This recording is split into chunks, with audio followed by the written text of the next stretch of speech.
அறிவார்ந்த தமிழ் மக்களே, ஈழத்தில் இனப்படுகொலையை நடத்தியது யார்? ஏன் நடத்தினார்கள்? இதுவரை நாம் செய்தது என்ன? இனி என்ன செய்ய போகிறோம்? இந்த கேள்விகளுக்கான விடைகளை கண்டறிய மறைக்கப்பட்ட நம் தமிழர் வரலாற்றை நாம் சற்றே திரும்பி பார்ப்போம்.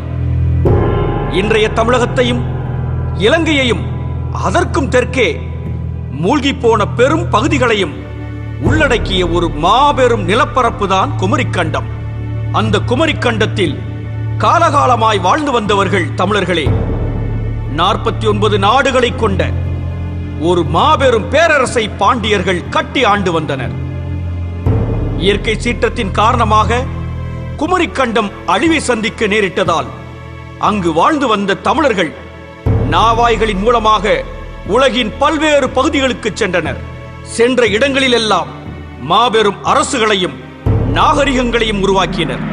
தாய் தமிழகத்திலும் ஈழத்திலும் தமிழர்களே தொடர்ச்சியாக ஆண்டு வந்த நிலையில் கிமு 543ஆம் ஆண்டு வட இந்திய இளவரசரான விஜயன் ஈழத்தில் உள்ள தலைமன்னார் பகுதிக்கு கப்பலில் வந்து இறங்குகின்றான். அவனும் அவனுடன் கப்பலில் வந்த 700 பேரும் நாடு கடத்தப்பட்டனர் என்பதே உண்மை. வங்காளம் மற்றும் கலிங்க பகுதிகளை ஆண்டு வந்த சிம்மவாகு என்ற அரசனின் மகன்தான் இந்த விஜயன். தந்தைக்கு எதிராக கலகம் செய்த காரணத்தால் தான் இவனும் இவனது கூட்டாளிகளும் நாட்டிலிருந்து வெளியேற்றப்படுகிறார்கள். இவன் ஈழம் வந்ததும் அங்கே குவேணி என்ற தமிழ் இளவரசியை முதலில் மணக்கிறான். சிறிது காலம் கழித்து மதுரையை ஆண்ட பாண்டிய மன்னனின் மகளையும் மணக்கிறான் என்று இலங்கை வரலாறு கூறுகிறது.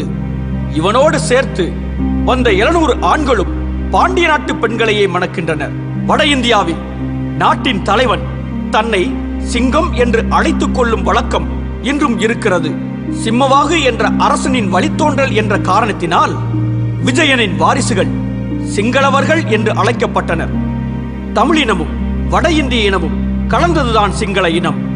ஈழத்தில் இருந்த தமிழும் இந்தியர்கள் பேசி வந்த பிராகிருதமும் கலந்ததுதான் சிங்கள மொழி. விஜயன் வருகை புரிந்த காலத்தில் பௌத்தம் ஒரு பெரிய மதமாக பரவியிருக்கவில்லை. கிமு 3ஆம் நூற்றாண்டில் வாழ்ந்த மௌரிய அரசன் அசோகனின் காலத்தில் தான் பௌத்தம் மௌரிய நாட்டின் அரச மதமாக அறிவிக்கப்படுகிறது. பௌத்தத்தின் பால் ஈர்க்கப்பட்டு மதம் மாறிய அசோகன் 4 திசைகளிலும் பௌத்த மதத்தை பரப்புகிறான். இதன் மூலமாக பௌத்தம் ஈழத்தீவிற்கு கொண்டு வரப்படுகிறது. தமிழர்களுக்கும் சிங்களவர்களுக்கும் இடையே ஒருபோதும் மதச்சண்டைகள் எழுந்ததில்லை. ஈழத்தீவில் ஆட்சி அதிகாரத்திற்கு மட்டுமே இரு இனங்களுக்கு இடையில் அவ்வப்போது போர்கள் நடந்துள்ளன. கிமு 205ஆம் ஆண்டு முதல் கிமு 161ஆம் ஆண்டு வரை ஈழத்தை ஆண்டு வந்தவன் சோழ அரசன் எல்லாளன் ஆவான். எல்லாளனுக்கும் சிங்கள இளவரசன் துட்டகாமனிக்கும் இடையில் நடந்த போரானது வரலாற்று சிறப்புமிக்க போராகும். தமிழனுக்கு சொந்தமான வடபகுதியை ஆண்டவன் எல்லாளன். சிங்களருக்குரிய தென் பகுதியான உருகுணையை ஆண்டவன் சிங்கள அரசன் கவண்ணதீசன். இவனுடைய மகன்தான் இளவரசன் துட்டகாமினி. தமிழருக்குரிய நிலத்தின் தலைநகரமாக விளங்கிய அனுராதபுரத்தில் புலிக்கொடியை பறக்க விட்டவன் சோழன் எல்லாளன். சோழனுக்கு எதிராக போர் செய்ய சிங்கள அரசன் விரும்பவில்லை. ஆனால் தனது தந்தையின் முடிவுக்கு எதிராக இளவரசனான துட்டகாமினி செயல்படுகிறான். இவனின் இயற்பெயர் காமினி என்பதே ஆகும். ஆனால் தந்தையின் ஆணைக்கு கட்டுப்படாமல் ஒழுக்கமற்று செயல்பட்டதால் துட்டை என்னும் அடைமொழியோடு அழைக்கப்பட்டான். தந்தையை மீறி பெரும் படை திரட்டி வந்து எல்லாளனை அனுராதபுரத்தில் எதிர்கொள்கிறான். அனுராதபுரம் வரும் வழியில் 31 தமிழ் சிற்றரசர்களை வீழ்த்தினான் என்று மகாவம்சம் கூறுகிறது. இதன் மூலம் எல்லாளனை தவிர இன்ன பிற தமிழ் அரசர்களும் ஈழத்தை ஆண்டனர் என்று நம்மால் உணர முடிகிறது. ஈழத்தின் பூர்வ குடிகள் தமிழர்களே என்பதற்கு இதுவும் ஒரு சான்றாகும். வயதில் முதிர்ந்த அரசனான எல்லாளனை நேருக்கு நேர் போர் செய்ய அழைக்கிறான் வயதில் மிகவும் இளையவனான துட்டகாமினி. இந்த சவாலை ஏற்றுக்கொண்ட சோழன் தனது யானையின் மேல் அமர்ந்து கொண்டு துட்டகாமினியை நேருக்கு நேர் எதிர்கொண்டு சமர் செய்கிறான். இந்த சமரில் துட்டகாமினி எறிந்த நச்சு தடவிய ஈட்டி எல்லாளனை வீழ்த்தியது. போரில் சிங்களவன் வென்றாலும் அங்கே இனப்படுகொலை நடக்கவில்லை. தமிழ் குடிகள் எந்தவித தாக்குதல்களுக்கும் உள்ளாகவில்லை. போரில் வென்ற துட்டகாமினி சோழனின் வீரத்தை போற்றி அவன் வீழ்ந்த இடத்திலேயே ஒரு நினைவு தூண் எழுப்புகிறான். தனக்கு பிறகு வரும் அனைத்து சிங்கள அரசர்களும் எல்லாளனுக்கு கட்டாய மரியாதை செலுத்த வேண்டும் என்று அந்த இடத்திலேயே உத்தரவும் இடுகிறான். தமிழ் அரசனுக்கும் சிங்கள இளவரசருக்கும் நடந்தது ஒரு அறவழி போராகும். போர் தர்மங்கள் கடைபிடிக்கப்பட்டன. பெண்கள், முதியோர், குழந்தைகள் ஆகியோர் கொல்லப்படவில்லை. அமைதியை போதித்த பௌத்த மதத்தில் முழு ஈடுபாடு கொண்ட துட்டகாமினி அறவழி போர் செய்து நிலத்தை ஆளும் அதிகாரத்தை மட்டுமே கைப்பற்றிக் கொண்டானே தவிர தமிழ் மக்களை இனப்படுகொலை செய்யவில்லை. தமிழ் சிங்கள அரசர்களுக்கிடையில் நட்புறவு இருந்ததற்கு மேலும் ஒரு எடுத்துக்காட்டாக சேர அரசன் செங்குட்டுவன் கற்புக்கரசியான கண்ணகிக்கு கோவில் எழுப்பி மரியாதை செய்யும் திருவிழாவில் சிங்கள அரசன் கஜபாகு கலந்து கொண்டதை கூறலாம். கண்ணகியின் கதை கேட்டு மெய்சிலிர்த்த கஜபாகு தனது நாட்டிலும் கண்ணகிக்கு ஒரு கோவில் கட்ட வேண்டும் என எண்ணி கண்ணகியின் ஒரு கால் சிலம்பையும் இன்ன பிற நகைகளையும் சேர அரசனிடமிருந்து பெற்றுக்கொண்டு நாடு திரும்புகிறான். கண்ணகியின் நகைகளையும் ஒற்றைக்கால் சிலம்பையும் தனது தலையில் வைத்து சுமந்து கொண்டு வந்த கஜபாகு இலங்கையில் பத்தினி அம்மா என்ற பெயரில் கண்ணகிக்கு ஒரு கோயில் கட்டுகிறான். அன்று முதல் இன்று வரை தமிழரும் சிங்களவரும் ஒற்றுமையுடன் வணங்கும் ஒரு கடவுள் என்றால் அது கண்ணகியாகத்தான் இருக்கும். வேற்று இனமாக இருந்தாலும் வேற்று மொழி பேசினாலும் ஒருவருக்கொருவர் இனக்காழ்ப்புணர்வு இல்லாமல் தமிழனும் சிங்களவனும் இலங்கையில் வாழ்ந்து வந்தனர். மீண்டும் பாண்டியர் ஆட்சியை நிறுவுகிறார் முதலாம் சடையவர்மன் சுந்தரபாண்டியன். இலங்கையில் இழந்த தமிழர் பகுதிகளை மீண்டும் கைப்பற்றி பாண்டிய பேரரசுடன் இணைக்கிறார். இவருக்கு பின் அரியணை ஏறிய இவரின் மகன் முதலாம் மாரவர்மன் குலசேகர பாண்டியன் கிபி 1268 முதல் கிபி 1308 வரை பொற்கால ஆட்சி செய்கிறார். குலசேகர பாண்டியனின் கீழ் தமிழகம் செல்வ செழிப்போடு இருந்தது. பாண்டிய பேரரசின் ஆட்சியில் அவர்களின் பிரதானிகளாக ஆரிய சக்கரவர்த்திகள் என்ற பட்டத்தோடு தமிழர்கள் யாழ்ப்பாணத்தை தலைநகராக கொண்டு ஆட்சி செய்கின்றனர். இதில் கவனிக்க வேண்டிய முக்கிய விடயம் என்னவென்றால் சோழர்களும் பாண்டியர்களும் சிங்களவனை எதிர்த்து நடத்திய போர்களில் இனப்படுகொலைகளும் போர்க்குற்றங்களும் நடைபெறவே இல்லை. எதிரிகளிடம் அகப்பட்டுக் கொண்ட நாட்டை மீட்டெடுக்கும் நோக்கம் மட்டுமே இரு படைகளிடமும் இருந்தது. முதலாம் மாரவர்மன் குலசேகர பாண்டியன் இறந்த பிறகு இளவரசர்கள் சுந்தரபாண்டியன் மற்றும் வீரபாண்டியனுக்கு இடையில் ஏற்பட்ட வாரிசு சண்டையால் பாண்டிய நாடு வலுவிழந்தது. இதை பயன்படுத்திக் கொண்ட இஸ்லாமிய சுல்தான் மாலிக் காபூர் மதுரை நகர் மீது படையெடுத்து வந்து பாண்டிய நாட்டின் செல்வங்களை எல்லாம் சூறையாடுகிறான். பாண்டிய பேரரசு வலுவிழந்ததால் அதன் யாழ்ப்பாண பிரதானிகளான ஆரிய சக்கரவர்த்திகள் தங்களை சுதந்திர அரசர்களாக பிரகடனம் செய்து கொண்டு தங்களுக்கென்று ஒரு தனி கொடியுடன் தொடர்ச்சியாக 350 ஆண்டுகள் ஈழத்தை சுயாட்சி செய்கின்றனர். யாழ்ப்பாண நகரை மீட்டெடுக்க மாரவர்மன் குலசேகர பாண்டியனால் அனுப்பி வைக்கப்பட்ட தளபதியான குலசேகர சிங்கராயனின் வழிவந்தோரே ஆரிய சக்கரவர்த்தி அரசர்கள். தங்களது கொடியில் காளை, வளம்புரி சங்கு, பிறை நிலவு மற்றும் சூரியன் ஆகிய சின்னங்களை கொண்டு சுயாட்சி நடத்தியவர்கள் இவர்கள். ஆரிய சக்கரவர்த்தி பட்டம் கொண்ட 18 அரசர்கள் யாழ்ப்பாணத்தின் நல்லூரை தலைநகராக கொண்டு நல்லாட்சி செய்கின்றனர். இவர்களது ஆட்சியில் தமிழ் மொழியின் வளர்ச்சிக்கு முக்கியத்துவம் கொடுக்கப்படுகிறது. இவர்கள் தமிழ் சமயத்தை பின்பற்றி ஆட்சி செலுத்தியவர்கள். நல்லூர் முருகன் கோவில், திரிகோணமலை சிவன் கோவில் ஆகியவை இவர்களின் ஆட்சியில் புனரமைக்கப்பட்டு ஈழத்தமிழ் தேசம் சீரும் சிறப்புமாக விளங்கியது.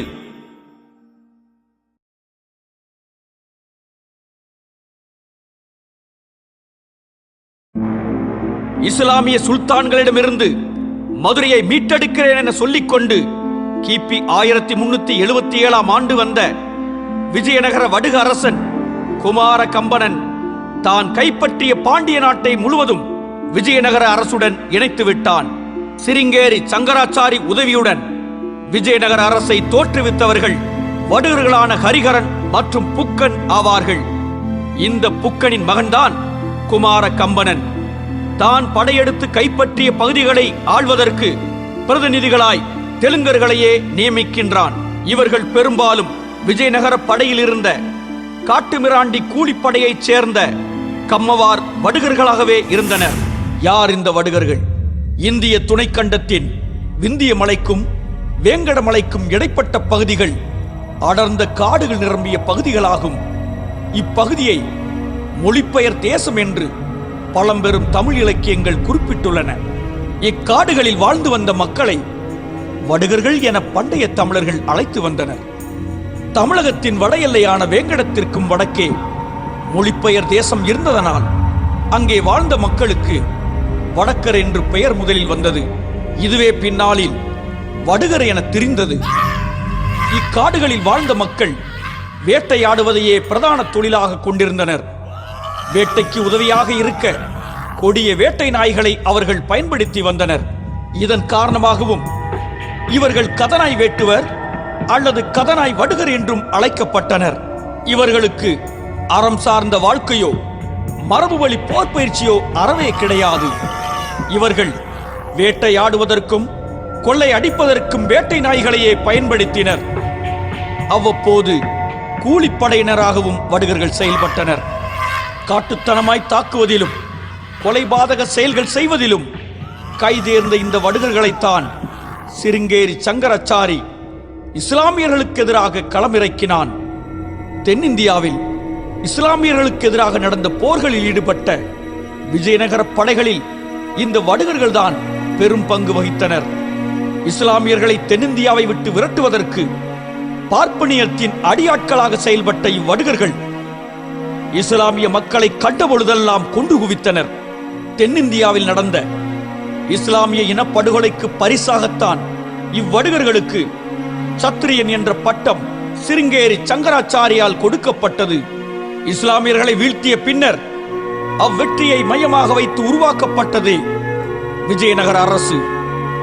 இந்த வரிசையில் வந்த முதல் விஜயநகர வடுக அரசன் ஹரிஹரன் ஆவான். விஜயநகர ஆட்சி முறை என்பது ஒரு கொடுங்கோல் இராணுவ ஆட்சி முறையாகும்.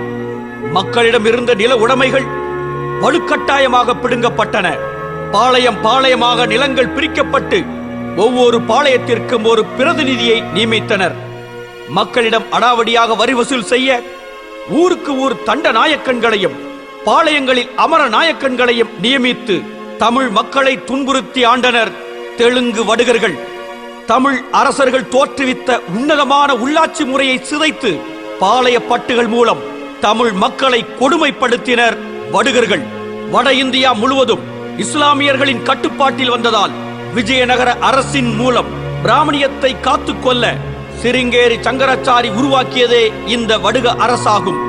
இந்து புராணங்கள் என்று சொல்லப்படும் சமஸ்கிருத இலக்கியங்களில் பெரும்பாலானவை இந்த விஜயநகர ஆட்சி காலத்தில் தான் எழுதப்பட்டது.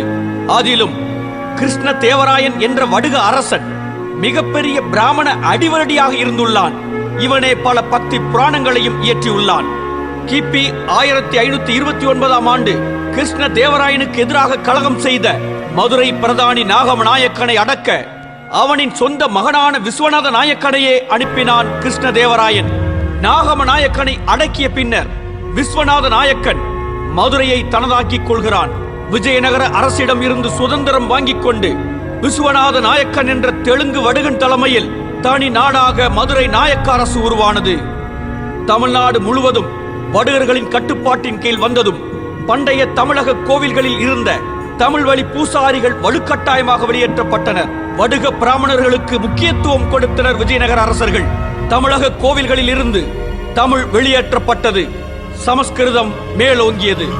உதாரணமாக பழனி முருகன் கோவிலில் இருந்த புலிப்பாணி சித்தர்வழி தமிழ் பூசாரிகளை வெளியேற்றிவிட்டு வடுக பிராமணர்களை நியமித்தது திருமலை நாயக்கனின் இராணுவ தளபதியான ராமப்பையன் என்கிற தெலுங்கு வடுகன். பல கோவில்களில் இருந்து வெளியேற்றப்பட்ட தமிழ் அந்தணர்களான பறைய சமூக மக்கள் இந்த வந்தேரி வடுக பிராமணர்களால் தீண்டாமைக்குட்பட்டு பல கொடுமைகளை அனுபவித்தனர்.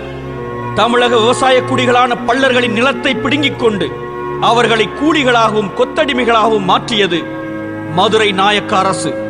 பேச்சுரிமை, சொத்துரிமை, ஏன் தோளில் துண்டு போடும் உரிமை முதற்கொண்டு அனைத்தையும் இழந்த தமிழ் சமூகம் தெலுங்கனின் கீழ் அடிமையாக வாழ நேரிட்டது. மதுரையை தலைநகராக கொண்டு பாண்டிய நாட்டை அடிமையாக்கியது போலவே திருச்சி நாயக்கன், தஞ்சை நாயக்கன், செஞ்சி நாயக்கன், வேளூர் நாயக்கன் ஆகியோர் மொத்த தமிழ்நாட்டையே தங்களின் ஆட்சியின் கீழ் கொண்டு வந்தனர். வடக்கிலிருந்து இறக்குமதி செய்யப்பட்ட வடுக பிராமணர்களும் சௌராஷ்டிரர் போன்றோருக்கு மட்டுமே முன்னுரிமை அளிக்கப்பட்டது. கம்மவார், சில்லவார், ராஜகம்பலம், கவரா, கஞ்சம், தொட்டி நாயக்கன், பழிஜா நாயக்கன் போன்ற காட்டுமிராண்டி வடுகர்கள் தாய் தமிழ்நாட்டினுள் இறக்குமதி செய்யப்பட்டு தமிழர்கள் முற்றிலுமாக ஒடுக்கப்பட்டனர்.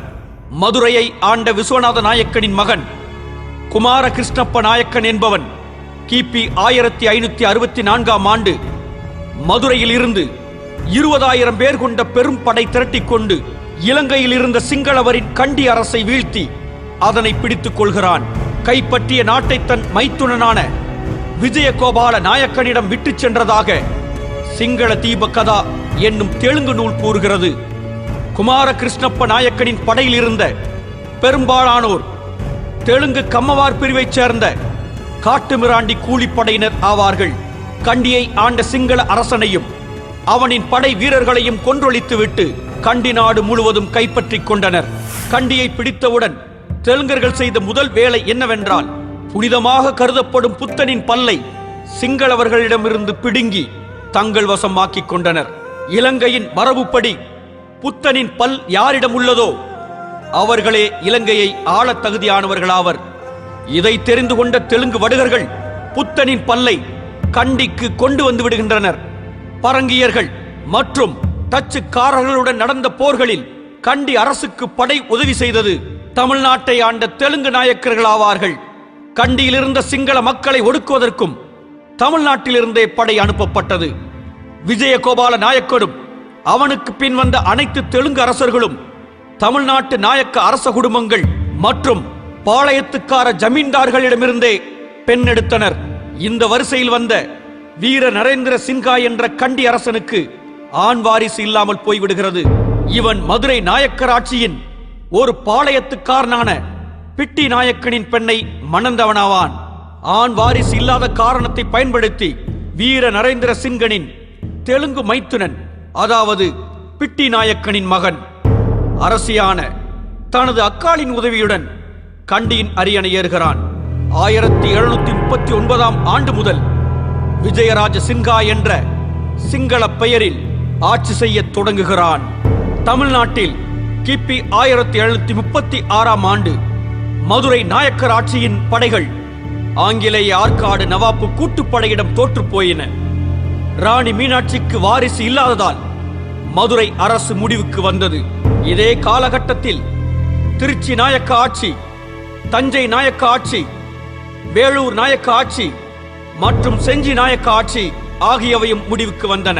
இஸ்லாமிய நவாபிடமும் ஆங்கிலேயரின் கும்பினி அதிகாரிகளிடமும் தமிழ்நாடு அகப்பட்டுக் கொண்டது. இந்நிலையில் கண்டியில் இருந்த தெலுங்கு அரசர்கள் ஒரு நடைமுறை சிக்கலை உணர்கின்றனர். அதாவது, கண்டியின் சிறுபான்மை இனமான தெலுங்கர்களுக்கு இனிமேலும் தமிழகத்திலிருந்து படை உதவி வராது என்பதை அவர்கள் உணர்ந்து கொள்கிறார்கள். கண்டியில் தங்களது ஆட்சியை தக்க வைத்துக் கொள்ள ஒரு திட்டம் தீட்டுகின்றனர். பௌத்த மதத்தையும் சிங்கள மொழியையும் ஏற்றுக்கொண்டு சிங்கள இனம் போல் தங்களை காட்டிக்கொள்வதென முடிவு செய்கின்றனர். தங்களது தெலுங்கு அடையாளத்தை மறைத்துக் கொள்ள வசதியாக சிங்கள பெயரை வைத்துக் கொண்டும் பௌத்த மதத்தை தழுவிக்கொண்டும் கண்டியை ஆட்சி செய்தனர் வடுகர்கள். மேலும் அதிகமான தெலுங்கு வடுகர்களை புத்த பிக்குகளாக மாற்றி பௌத்த மதத்தையே தங்கள் வசமாக்கிக் கொண்டனர் தெலுங்கர்கள். ஆங்கிலேயரிடமிருந்து தங்களது உயிரை காத்துக்கொள்ள நினைத்த தமிழக தெலுங்கு நாயக்க அரச குடும்பங்கள் அனைத்தும் ஒரு பாதுகாப்பான புகலிடம் வேண்டி கண்டி சென்று குடியேறினர். ராணி மீனாட்சிக்கு பிறகு மதுரை அரியணையை சொந்தம் கொண்டாட நினைத்த வங்காரு திருமலை என்ற தெலுங்கு படைத்தளபதி ஆங்கிலேயனையும் ஆற்காடு நவாபையும் ஒன்றாக எதிர்கொள்ள முடியாது என்று உணர்ந்த பின் தனது முடிவை மாற்றிக்கொள்கிறான். அந்த நேரம் அவனுக்கு ஒரு வாய்ப்பு கிடைக்கிறது. கண்டியை ஆண்ட விஜயராஜ சின்ஹா என்ற தெலுங்கு அரசனுக்கு திருமண வயது நெருங்கியதால் அவன் மதுரையின் அரச குடும்பங்களில் இருந்து பெண் எடுக்க விரும்புகிறான். இந்த வாய்ப்பை பயன்படுத்திக் கொண்ட வங்காரு திருமலை தனது தாய் வழி உறவான நாராயணப்ப நாயக்கனின் மகளை கண்டி அரசனுக்கு மணமுடித்து வைக்க ஏற்பாடு செய்கிறான். திருமண நிமித்தமாக நாராயணப்ப நாயக்கனும் அவனது இரு மகன்களும் கண்டி சென்று நிரந்தரமாக தங்கிவிடுகின்றனர். பின்னர் கண்டியில் பௌத்தத்தை தழுவிக்கொண்டு அரண்மனையிலேயே வளர்கின்றனர். 1747 ஆண்டு விஜயராஜ சிங்கன் ஆண்வாரிசு இல்லாமல் இறந்துவிடவே அந்த வாய்ப்பை பயன்படுத்திக் கொண்ட நாராயணப்ப நாயக்கன் தனது இரு மகன்களில் மூத்தவனை அரசனாக்குகின்றான். இலங்கையின் அரச மரபை மீறி இதுபோன்ற பெண்வழி வாரிசை தேர்ந்தெடுத்தனர் தெலுங்கு வடுகர்கள். மருமக்க தாயம் என்ற முறையை கையாளும் தெலுங்கர்கள் ஏற்கனவே பௌத்த மதத்தை கைப்பற்றி விட்டதால் தெலுங்கு பௌத்த பிக்குகளின் உதவியுடன் இதை எளிதாக செய்து முடித்தனர். 1747 ஆண்டு அரியணை ஏறிய கீர்த்திராஜ சிங்கன் என்ற தெலுங்கன் பௌத்த மதத்தின் மறுமலர்ச்சிக்காக பாடுபடுகிறான். இவன் தமிழ்நாட்டின் பாளையங்கள் மற்றும் எஞ்சியிருந்த தஞ்சை நாயக்கனின் குடும்பங்களிலிருந்தே பெண் எடுக்கிறான். 1782 ஆண்டு கீர்த்திராஜ சிங்கனின் ஆட்சி முடிவுக்கு வருகிறது. கீர்த்திராஜ சிங்கனுக்கும் ஆண் வாரிசு இல்லாததால் அவனுக்கு பிறகு அவனது தம்பி அரியணை ஏறுகிறான். ராஜாதிராஜ சிங்கன் என்னும் பெயரில் ஆட்சி செய்த இவனும் தெலுங்கு வடுக ஆதிக்கத்தை தக்க வைத்துக் கொண்டான். மதுரையின் அருகாமையில் இருந்த ஒரு பாளையத்துக்காரனின் பெண்ணான உப்பேந்திரம்மா என்ற பெண்ணை மணக்கிறான். ராஜாதிராஜ சிங்கனும் ஆண் வாரிசு இல்லாமல் இறந்து விட்டதால் அரசி உப்பேந்திரம்மாவின் தங்கை மகனான கண்ணுச்சாமி நாயுடு அரியணை ஏறுகிறான். மதுரையில் பிறந்த கண்ணுச்சாமி நாயுடு விக்கிரமராஜ சிங்கன் என்ற பெயரில் 1798 ஆண்டு கண்டியின் அரசனாக முடிசூட்டப்படுகிறான். இவனே கண்டியின் கடைசி அரசனாவான். சிறு வயதிலேயே அரசனானதால் பொறுப்பில்லாமல் ஆட்சி செய்து கொடுங்கோலன் என்று மக்களிடம் கெட்ட பெயர் வாங்கினான். இவனும் இவனது முன்னோர்களைப் போலவே வெங்கடரங்கம்மாள் என்ற ஒரு தெலுங்கு பெண்ணையே திருமணம் செய்கிறான். 1815 ஆண்டு ஆங்கிலேயனிடம் கண்டி வீழ்ந்த பிறகு இலங்கையில் மன்னராட்சி முடிவுக்கு வருகிறது. கண்ணுச்சாமி நாயுடுவை கைது செய்த ஆங்கிலேயர் வேலூர் கோட்டையில் அவனை சிறை வைத்தனர். கண்டியின் கடைசி 4 அரசர்கள் தமிழ்நாட்டில் பிறந்த தெலுங்கு நாயக்க வம்சத்தைச் சேர்ந்தவர்களே. காலம் காலமாக இலங்கையின் பூர்வ குடிகளாக தமிழர்கள் இருந்ததால் கண்டியிலும் தமிழ்தான் ஆட்சி மொழியாக இருந்தது. தெலுங்கு நாயக்கர்கள் தமிழ்நாட்டில் இருந்து சென்றதால் கண்டியில் ஆட்சி செய்வது அவர்களுக்கு மிக எளிதாக அமைந்துவிட்டது. 1564 ஆண்டு முதல் 1815 ஆண்டு வரை கண்டியை ஆண்டவர்கள் தெலுங்கர்களே. இந்த காலகட்டத்தில் படை வீரர்களாக கண்டி சென்ற பல்லாயிரக்கணக்கான தெலுங்கர்கள் அங்கேயே நிரந்தரமாக தங்கிவிட்டனர். சிங்கள மொழியை கற்றுக்கொண்டும் பௌத்தத்தை தழுவிக்கொண்டும் சிங்களவனோடு சிங்களவனாக வாழ்ந்து வருகிறார்கள். கண்டி நாயக்க ஆட்சியில் அனைத்து உயர்ந்த அரசு பதவிகளும் இராணுவ தளபதி பதவியும் தெலுங்கு வடுகர்களுக்கே கொடுக்கப்பட்டது. இவர்கள் ராடலா என்று அழைக்கப்பட்டனர். கண்டி நாயக்க அரசு வீழ்ந்த பின் ஆங்கிலேயனிடம் அடிபணிந்து நடக்க வேண்டிய கட்டாயம் தெலுங்கர்களுக்கு ஏற்படுகிறது. ஆங்கிலேயனோடு நெருக்கமாக இருக்க கிறிஸ்தவ மதத்தை தழுவிக்கொண்டனர். தமிழர்களையும் உண்மையான சிங்களவர்களையும் ஆங்கிலேயனிடம் காட்டிக் கொடுத்து விட்டு அவனது அரசில் உயர்ந்த பதவிகளையும் பெற்றனர் தெலுங்கர்கள். தமிழ் மக்களின் பட்டமான முதலியார் என்ற பட்டத்தையும் திருடிக்கொண்டு ஆங்கிலேயனுக்கு சேவகம் செய்யும் வேலையை கச்சிதமாக செய்தனர் தெலுங்கர்கள். அவ்வாறு செய்து உயர் பதவிகளை பிடித்தவர்கள்தான் முதலியார் டான்ஸ்பேட்டர் சேனநாயக்கா மற்றும் மகா முதலியார் சாலமன் டயஸ் பண்டார நாயக்கா ஆவார்கள். இவர்களின் வாரிசுகள் தான் ஆங்கிலேயனுக்கு பிறகும் இலங்கையை தொடர்ந்து ஆட்சி செய்தனர்.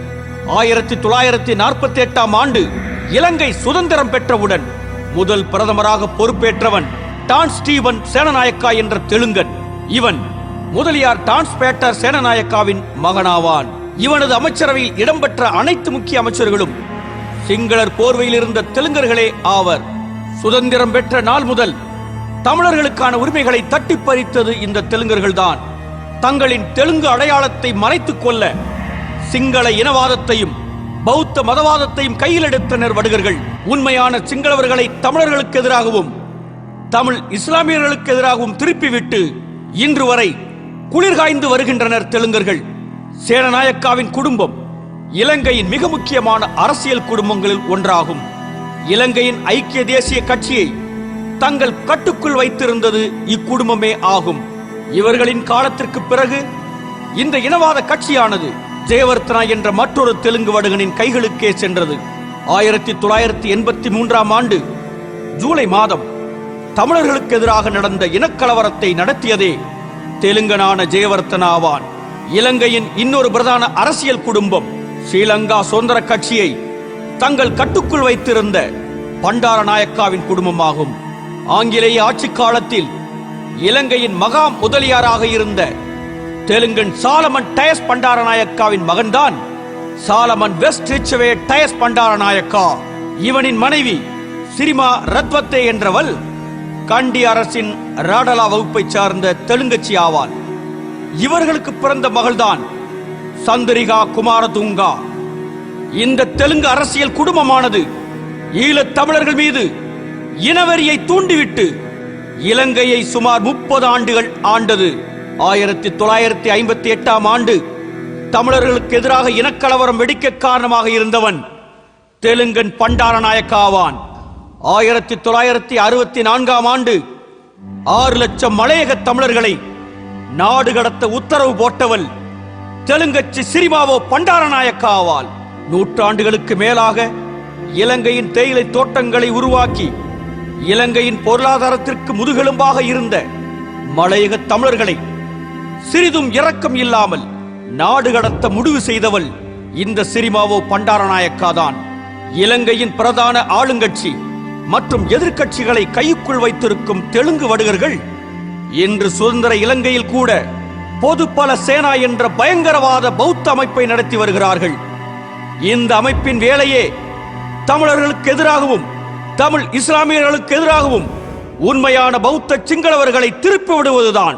மேலும் சிங்களவரின் போர்வையில் காட்டுமிராண்டி தெலுங்கர்கள் இருப்பதால் தமிழர்களுக்கு எதிராக தாக்குதல் நடத்துவது பௌத்த வெறிபிடித்த சிங்களவர்கள் என வெளி உலகத்தை நம்ப வைத்து விடுகின்றனர் தெலுங்கர்கள்.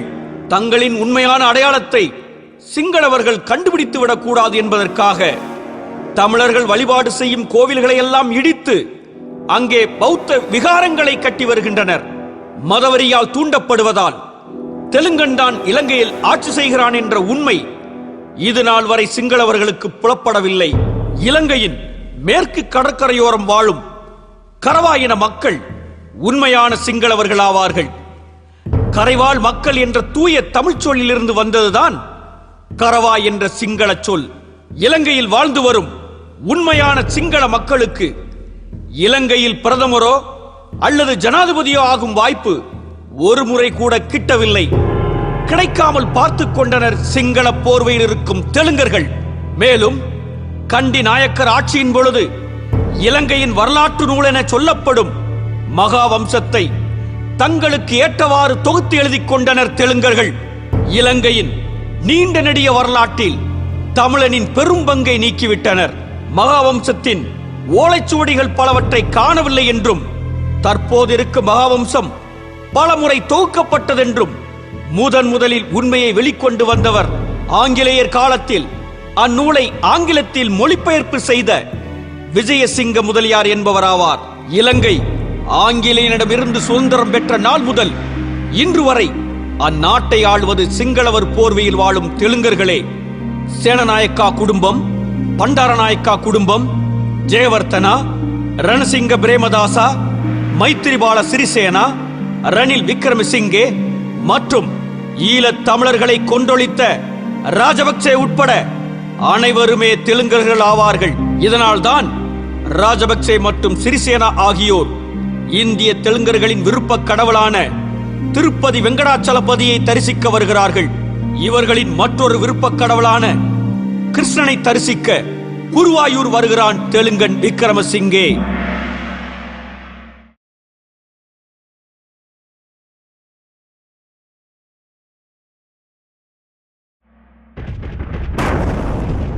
ஈழத்தில் 1.5 லட்சம் அப்பாவி தமிழர்கள் கொடூரமாக படுகொலை செய்யப்பட்ட பொழுது தாய் தமிழகத்தில் ஆட்சியில் இருந்த திராவிட கட்சி தலைவர்கள் தமிழ் இனத்தை காக்கும் பொருட்டு போர் நிறுத்தம் கொண்டு வர ஒரு முயற்சியும் எடுக்கவில்லை என்பதே உண்மை. தமிழ் இனத்தை காக்கவே தாங்கள் இருப்பதாக கூறிக்கொள்ளும் திராவிட கட்சி தலைவர்களின் உண்மையான முகம் என்ன என்பதை தமிழர்கள் உணர வேண்டிய கட்டாயத்தில் இருக்கின்றோம். ஆங்கிலேயர் காலத்தில் தமிழ்நாட்டில் ஆட்சி அதிகாரம் இழந்த தெலுங்கர்கள் தங்களின் முன்னோர்களான விஜயநகர வடுகர்கள் கைப்பற்றி கொடுத்த வளமான நிலங்களில் தமிழர்களை கொத்தடிமைகளாக்கி விவசாயம் செய்து அதில் வரும் வருமானத்தில் பிழைப்பு நடத்தி வந்தனர். விஜயநகர வடுக ஆட்சியிலும் மதுரை நாயக்க வடுக ஆட்சியிலும் தெலுங்கு வடுகனும் பிராமணனும் தமிழ் மண்ணை சுரண்டுவதில் ஒற்றுமையாகத்தான் இருந்தனர். ஆனால் ஆங்கிலேயன் படையெடுத்து தமிழகத்தை பிடித்த பிறகு தெலுங்கலின் செல்வாக்கு குறைந்ததால் ஆங்கிலேயனிடம் அடைக்கலம் புகுந்தான் பிராமணன். ஆங்கிலேய ஆட்சியில் அனைத்து அரசாங்க பதவிகளையும் முதலில் சென்று பிடித்துக் கொண்டான் பிராமணன். இதனால்தான் தெலுங்கனுக்கும் பிராமணனுக்கும் குடுமிப்பிடி சண்டை தொடங்கியது. மேலும் ஆங்கிலேயனால் தொடங்கப்பட்ட காங்கிரசு கட்சியிலும் தனது ஆதிக்கத்தை காட்டினான் பிராமணன். இதனை பொறுத்து கொள்ள முடியாத தெலுங்கன் தொடங்கிய கட்சியே நீதி கட்சி ஆகும்.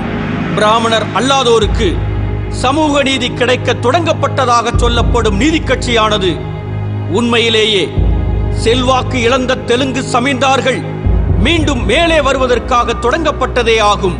சிறுபான்மை மக்களான தங்களால் மட்டும் ஆட்சி அதிகாரத்தில் இருக்கும் பிராமணனை கீழே இறக்குவது கடினம் என்று உணர்ந்த தெலுங்கர்கள் சுயமரியாதை இயக்கம் என்ற பெயரிலும் திராவிட இயக்கம் என்ற பெயரிலும் தமிழர்களையும் தங்களோடு சேர்த்துக் கொண்டனர். இந்த வேலையை கச்சிதமாக செய்து முடித்தவர் ஈவே ராமசாமி நாயக்கர். நிலம் இழந்து தாய் மண்ணில் உரிமை இழந்து வாழும் பாமர தமிழன் இந்த தெலுங்கு சமீன்தார்களின் பேச்சை நம்பி ஏமாந்து போனான். தெலுங்கனுக்கும் பிராமணனுக்கும் நடந்த சண்டையில் தமிழன் பலிகடா ஆக்கப்பட்டான். தனது தெலுங்கு அடையாளத்தை தன்னோடு வைத்துக் கொண்டே பிராமணனை மட்டும் வந்தேறி என்று சொல்லி நீண்ட நாள் தமிழனை தன்னோடு வைத்திருக்க முடியாது என்று உணர்ந்த தெலுங்கன் புதிதாக போட்டுக்கொண்ட வேடம்தான் திராவிடன். இந்த திராவிட சாக்கடையில் தமிழனையும் தள்ளினான் தெலுங்கன். அதாவது பிராமணர் அல்லாதோர் அனைவரும் திராவிடராம். தெலுங்கன், கன்னடன், மலையாளியோடு சேர்த்து தமிழனையும் திராவிடன் என்ற ஒரே குடைக்குள் கொண்டு வந்ததன் நோக்கம் வடுகர்கள் தமிழ் மண்ணில் வந்தேரிகள் என்ற உண்மையை தமிழர்களிடமிருந்து அப்பட்டமாக மறைப்பதற்கே அன்றி வேறு எதற்கும் இல்லை. இந்து மத எதிர்ப்பு இல்லாமல் பிராமண இன எதிர்ப்பை செய்ய முடியாது என்று உணர்ந்த வடுகர்கள் போட்ட வேடம்தான் நாத்திகமும் இறை மறுப்பும். அன்று இந்து மதத்தை காப்பதற்காகவே விஜயநகர அரசை உருவாக்கிய வடுகர்கள் இன்று நாத்திக வேடம் பூண்டு பிராமணனை எதிர்ப்பது போல் எதிர்த்து அனைத்து தமிழர்களையும் முட்டாளாக்கி விட்டார்கள். சங்கராச்சாரிகளின் வழிகாட்டுதல் என்ற பெயரில் தீண்டாமையை தமிழ்நாட்டுக்குள் கொண்டு வந்ததே தெலுங்கு அரசர்கள்தான். ஆனால் தீண்டாமை கொடுமைக்கு காரணம் பிராமணன் மட்டுமே என அப்பட்டமாக பொய் பேசினார்கள் தெலுங்கர்கள். தமிழ்நாட்டின் வளமான பகுதிகளை எல்லாம் பாளையம் பாளையமாக கூறு போட்டு தமிழனின் வளங்களையும் அவன் உழைப்பையும் சுரண்டியதே பிராமணிய வர்ணாசிரமத்தை கடைபிடித்த வடுகத் தெலுங்கர்கள்தான். ஆனால் தமிழன் ஏழ்மையில் வாழ்வதற்கு பிராமணன் மட்டுமே காரணம் என்று தமிழர்களை திசை திருப்பினான் தெலுங்கன். மிகப்பெரிய பிராமண அடிவரடிகளாக இருந்த தெலுங்கு அரசர்களின் வாரிசுகள் தங்களின் சுயநலத்திற்காகவும் தமிழ்நாட்டில் தங்களது ஆதிக்கத்தை தக்க வைத்துக் கொள்ளவும் தங்களை ஒரு சீர்திருத்தவாதி போல் காட்டிக்கொண்டனர். பெண்ணடிமைத்தனத்தை எதிர்ப்பவர்கள் என்று காட்டிக்கொண்ட தெலுங்கர்கள் தங்களது அகவாழ்வில் ஒழுக்கங்கெட்ட வாழ்வையே வாழ்ந்தனர்.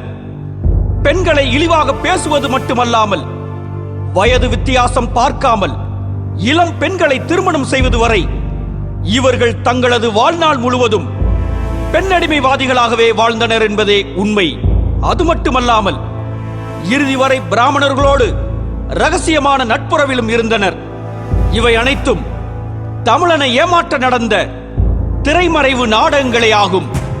பிராமண எதிர்ப்பு என்ற பெயரில் தமிழ்நாட்டில் வடுகர்கள் மீண்டும் ஆட்சி அதிகாரத்தை கைப்பற்றினர். துளிர்விட்டுக் கொண்டிருந்த தமிழ் தேசிய சிந்தனையை முளையிலேயே கிள்ளி எறிய திராவிட நாடு போராட்டத்தை தொடங்கினார்கள் தெலுங்கர்கள். இல்லாத திராவிட இனத்தை இருப்பது போல காட்டி சாத்தியமே இல்லாத திராவிட நாட்டு கோரிக்கையை முன்வைத்தார் ஈவே ராமசாமி நாயக்கர். இவரை நம்பி தமிழ் தேசிய கொள்கையை கைவிட்டான் தமிழன். இதன் விளைவு மொழிவாரி மாநிலங்கள் பிரிவினையின் பொழுது தாய் தமிழகத்துக்கு சொந்தமான வளமான நிலங்கள் எல்லாம் அந்நியருக்கு தாரை வார்த்து கொடுக்கப்பட்டன. திருவனந்தபுரம், நெய்யாற்றின் கரை, நெடுமங்காடு, இடுக்கி, பீர்மேடு, பாலக்காடு ஆகிய பகுதிகள் கேரளத்திற்கும், பெங்களூரு மற்றும் கோலார் தங்கவயல் பகுதிகள் கர்நாடகாவிற்கும், வேங்கடம், சித்தூர் மற்றும் நெல்லூர் ஆகிய பகுதிகள் தெலுங்கர்களுக்கும் தாரை வார்த்து தரப்பட்டன. மொழிவாரி மாநிலங்கள் உருவான பொழுது தமிழரின் நிலங்களை கைப்பற்ற சம்யுக்த கர்நாடகா என்றும், ஐக்கிய கேரளம் என்றும், விசால ஆந்திரா என்றும் இயக்கங்கள் நடத்தினர் அம்மாநில மக்கள்.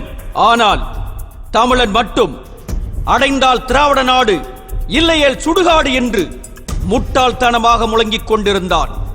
தமிழனுக்கு சொந்தமான நிலங்கள் எல்லாம் அந்நியருக்கு தாரை வார்க்கப்படுவதைக் கண்டு உயிரை துச்சமென நினைத்து போராடியதால் திருத்தணி, கன்னியாகுமரி ஆகிய ஊர்களை மீட்டனர் பச்சை தமிழர்களான மாப்போசியும் மார்சல் நேசமணியும். ஆனால் தமிழ் இனத்திற்கு நீதி வாங்கி தருவதாக சொல்லிக் கொண்டு வந்த இந்த திராவிட இயக்க தலைவர்கள் இக்கட்டான நேரத்தில் தமிழனை கைவிட்டனர். இன்று தமிழ்நாட்டில் நிலவும் நதிநீர் பிரச்சனைகளுக்கு இந்த திராவிட இயக்க தலைவர்கள்தான் காரணம்.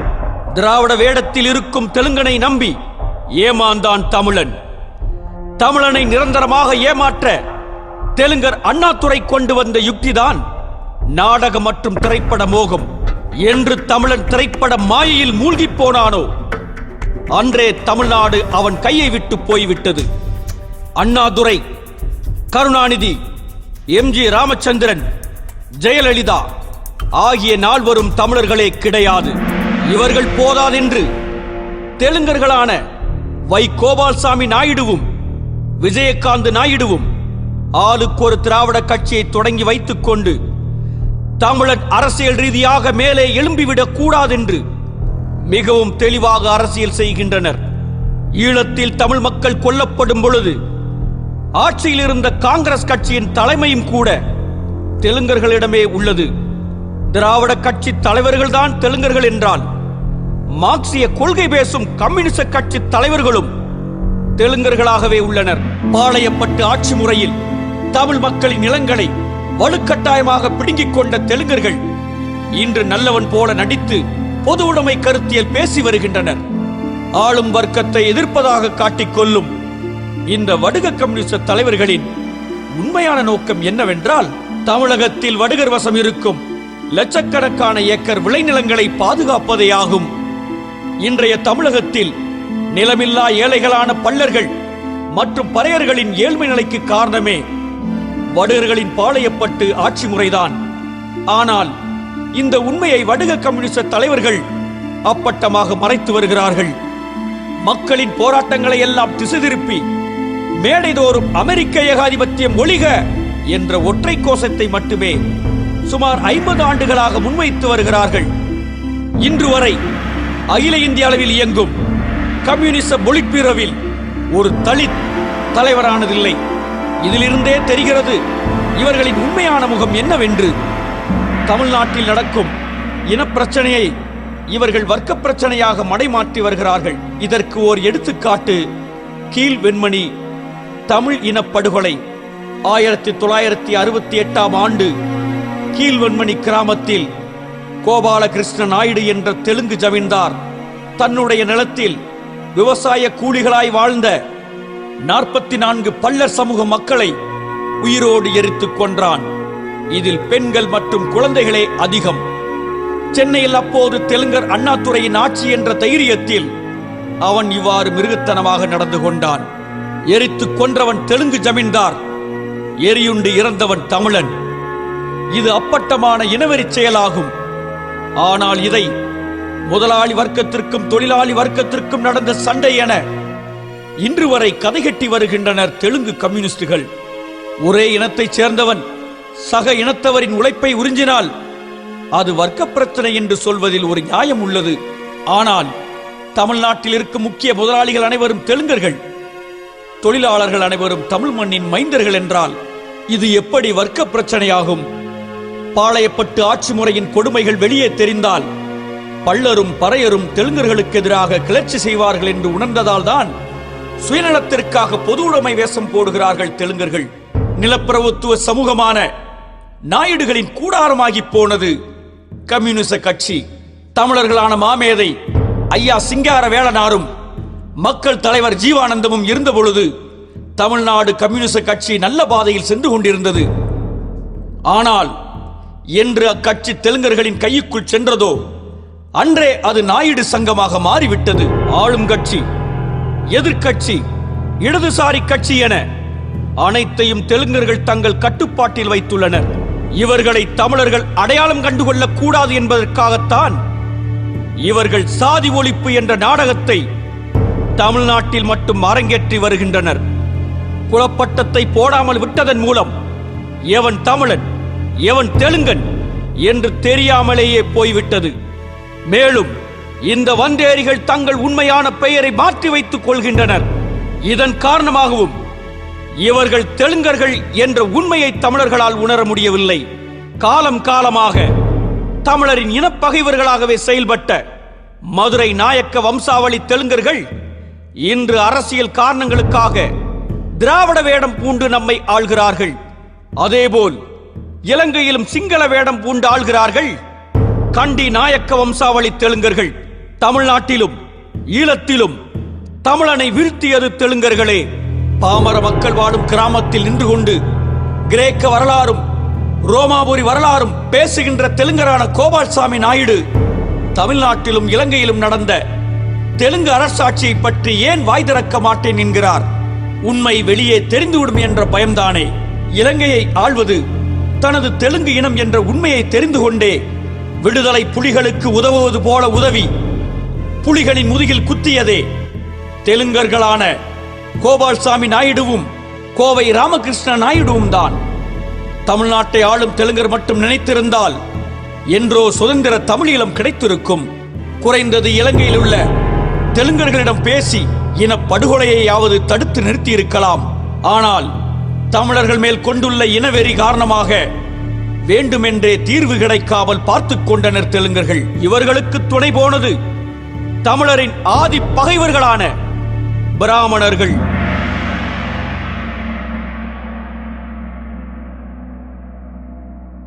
எண்ணிக்கையில் சிறுபான்மையாக இருக்கும் பிராமணர்களால் இம்மண்ணில் பெரும்பான்மையாக இருக்கும் தமிழர்களை எதிர்த்து வெல்ல முடியாது என்ற காரணத்தால் அவர்கள் காலகாலமாய் வடுக அரசர்களின் துணையுடன் தமிழர்களை வீழ்த்தி வருகின்றனர். சாணக்கியனின் வழிகாட்டுதலில் உருவான மௌரிய அரசாகட்டும், சிருங்கேரி சங்கராச்சாரியரின் வழிகாட்டுதலில் உருவான விஜயநகர அரசாகட்டும், தமிழனுக்கு எதிராக படையெடுத்தவர்கள் அனைவருமே வடுகர்கள். ஆனால் படையெடுப்பை தூண்டியவர்கள் பிராமணர்கள்.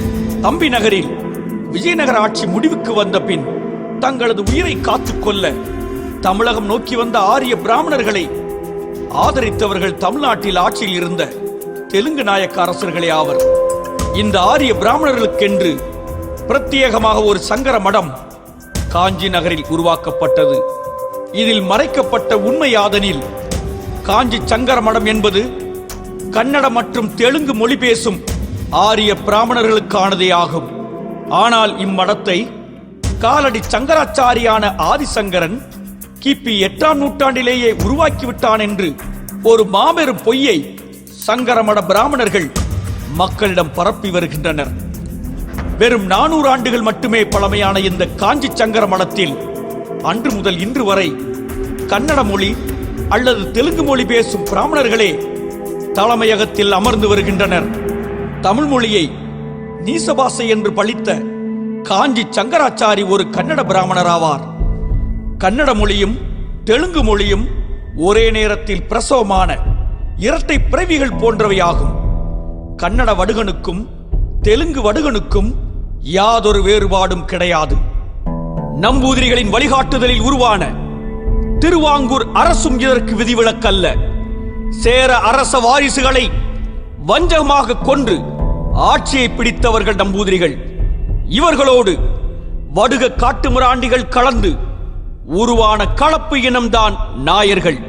தாய் வழி சமூகமான இந்த வடுக நாயர்களும் பிராமண இன வெறியர்களான நம்பூதிரிகளும் திருவாங்கூர் நாட்டின் தமிழர்களுக்கு எதிராக கொடும் செயல்களையும் அடக்குமுறைகளையும் கட்டவிழ்த்து விட்டனர்.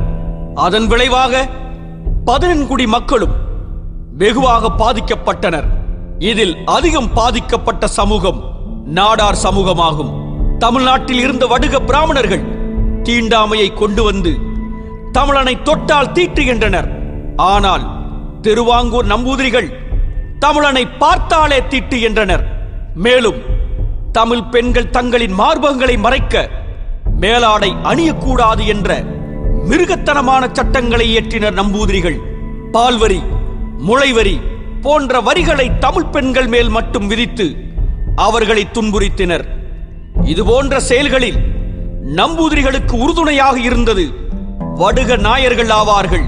தமிழ்நாட்டில் பிராமணர்கள் கொண்டு வந்த அடக்குமுறை சட்டங்களையும் தீண்டாமை கொள்கைகளையும் நடைமுறைப்படுத்தியது தெலுங்கு வடுக நாயக்கர்களே. வடுக பிராமண கூட்டணி இன்றும் திரைமறைவில் தொடர்ந்து கொண்டுதான் இருக்கிறது. தமிழர்களை ஏமாற்ற மட்டும்தான் ஆரிய திராவிட அரசியல் எல்லாம். ஆரியரை கடைசி வரை எதிர்த்ததாக காட்டிக்கொண்ட ஈவேரா தனது வாழ்நாளின் அனைத்து முக்கிய முடிவுகளையும் வடுக பிராமணரான ராஜாஜியின் அறிவுரையின் பிறகே எடுத்தார். திராவிட பாசறையில் இருந்து வந்த கருணாநிதியோ தனது குடும்ப உறுப்பினர்கள் சாமி கும்பிடுவதை பற்றி ஒரு எதிர்ப்பை கூட காட்டியது கிடையாது. திராவிட கட்சிகளை நடத்தி வரும் கோபால்சாமி நாயுடுவும் விஜயகாந்த் நாயுடுவும் ஆரியரான ஜெயலலிதாவிடம் கூட்டணி வைத்துக் கொள்வதில் எந்த ஒரு எதிர்ப்பையும் காட்டவில்லை.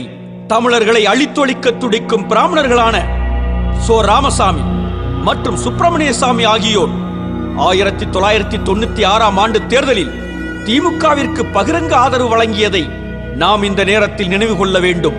எழுத்து ஊடகங்களை நடத்தி வரும் தமிழின பகைவர்களான ராமுவும் சோ ராமசாமி போன்ற ஆரியர்கள் ஈழ படுகொலையை தமிழ் மக்களிடமிருந்து மறைத்தது ஏனென்று தமிழர்கள் அனைவரும் அறிவர். ஆனால் திராவிட தலைவர்கள் நடத்தி வரும் சக்தி வாய்ந்த ஊடகங்களிலும் கூட ஈழ இனப்படுகொலை அப்பட்டமாக மறைக்கப்பட்டது. வடுகர்களும் பிராமணர்களும் தமிழர்களை அழிப்பதில் ஒருவருக்கொருவர் சளைத்தவர்கள் இல்லை. விஜயநகர ஆட்சி காலத்தில் இருந்தே வடுக பிராமண கூட்டணி இயங்கி வருகிறது. திருமலை நாயக்கனின் ராணுவ தளபதியாக இருந்தவன் ராமப்பையன்.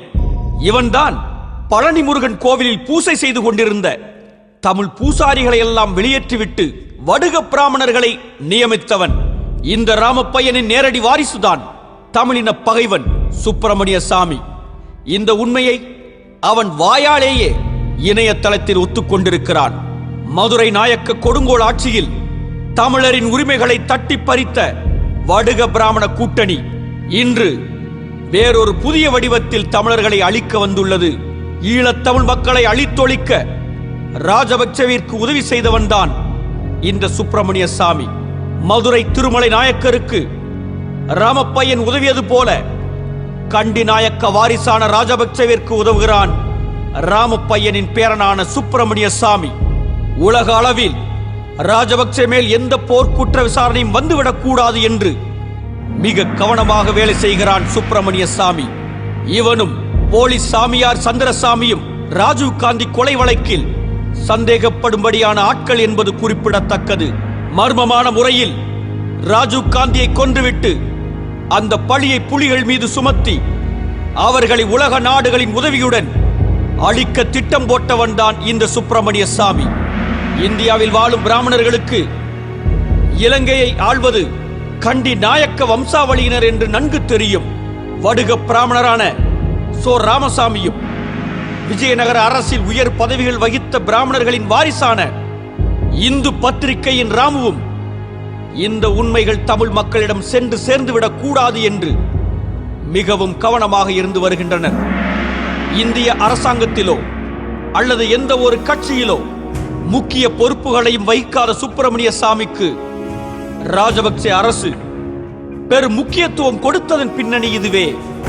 மேலும் தமிழ்நாட்டில் திராவிட அரசியல் செய்யும் அனைத்து தெலுங்கு அரசியல்வாதிகளுக்கும் இலங்கையை ஆள்வது தங்கள் தெலுங்கு இனம்தான் என்ற உண்மை நன்கு தெரியும்.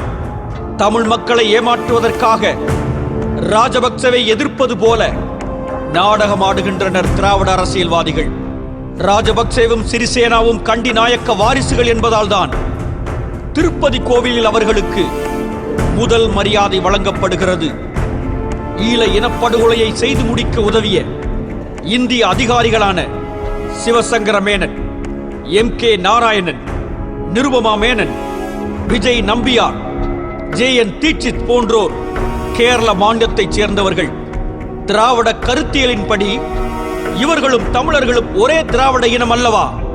ஆனால் ஈழத் தமிழர்களை கொன்றொழிப்பதில் மும்முரம் காட்டியவர்கள் இவர்கள்தான்.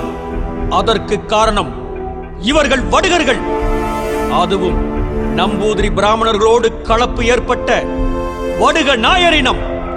மேனன், பிள்ளை, நம்பியார் போன்ற பட்டங்களையும் வடுக நாயர்கள் பயன்படுத்தி வருகின்றனர்.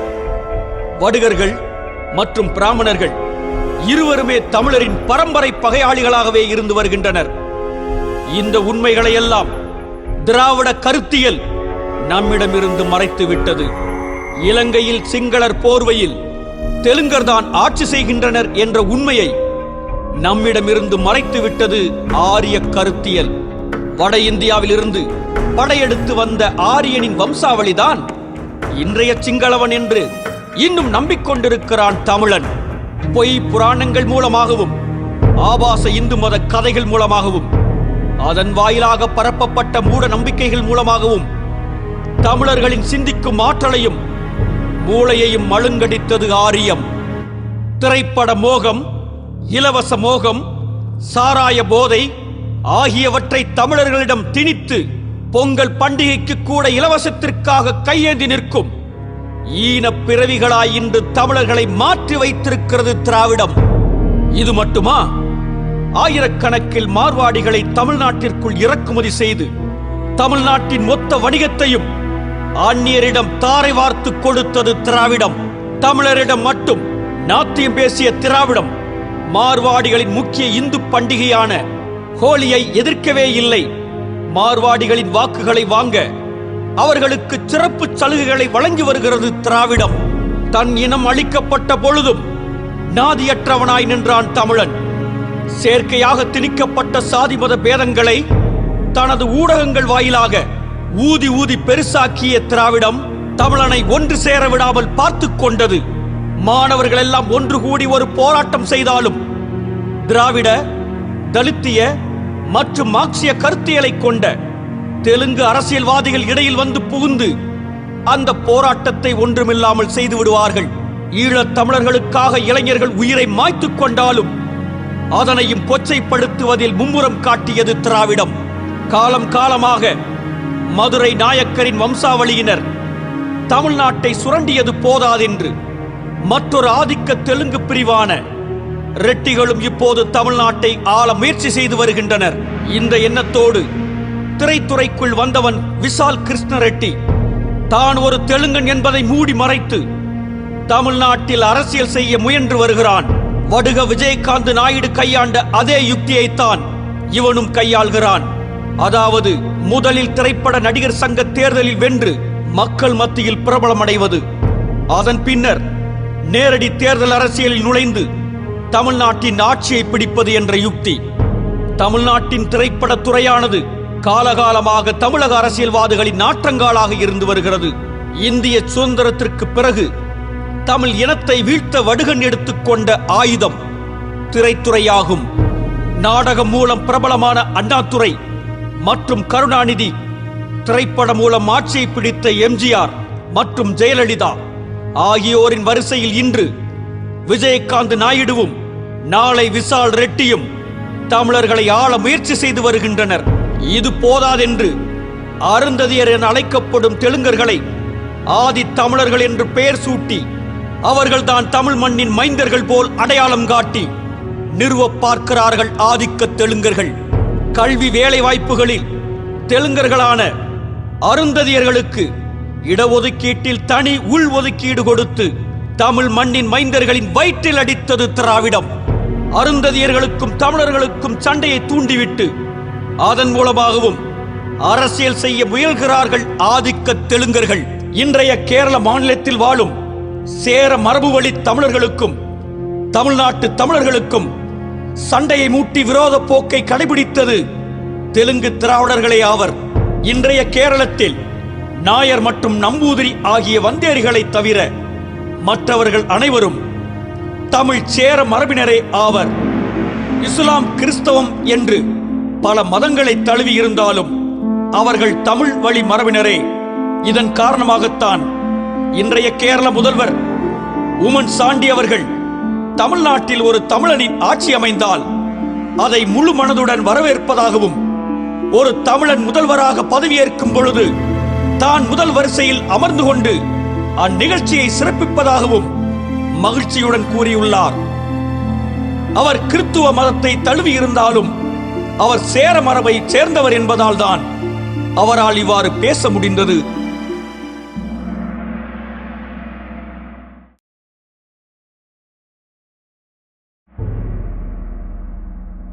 ஈழத்தில் இனப்படுகொலையை நிகழ்த்தியதில் உலக வல்லாதிக்க சக்திகளுக்கும் பெரும் பங்குள்ளது. தென்கிழக்கு ஆசியாவில் ஆதிக்கம் செலுத்த நினைக்கும் நாடுகளான அமெரிக்காவும் பிரித்தானியாவும் இஸ்ரேலும் இலங்கையை தன் கட்டுப்பாட்டிற்குள் கொண்டு வர காலம் காலமாக முயற்சி செய்து வருகின்றன. தமிழீழம் மட்டும் தனி நாடாகிவிட்டால் அவர்களின் எண்ணம் நிறைவேறாது. விடுதலை புலிகள் இருக்கும் வரை ஈழ கோரிக்கை இருந்து கொண்டே இருக்கும். விடுதலை புலிகளை ஒழித்து கட்ட 2001ஆம் ஆண்டே உலக வல்லாதிக்க சக்திகள் முடிவு கட்டிவிட்டன. நாட்டின் விடுதலைக்காக போராடும் போராளி குழுக்களை எல்லாம் தீவிரவாதிகள் என்று பட்டம் கட்டி அவர்கள் மேல் தாக்குதல் நடத்த ஆயத்தமானது உலக வல்லாதிக்கம். இதற்கு பெரிதும் உதவியது இந்திய நாடு. இந்தியாவை ஆளும் பிராமணர்கள் தமிழ் தேசிய இனத்திற்கென்று ஒரு தனி நாடு கிடைக்காமல் பார்த்து கொண்டனர்.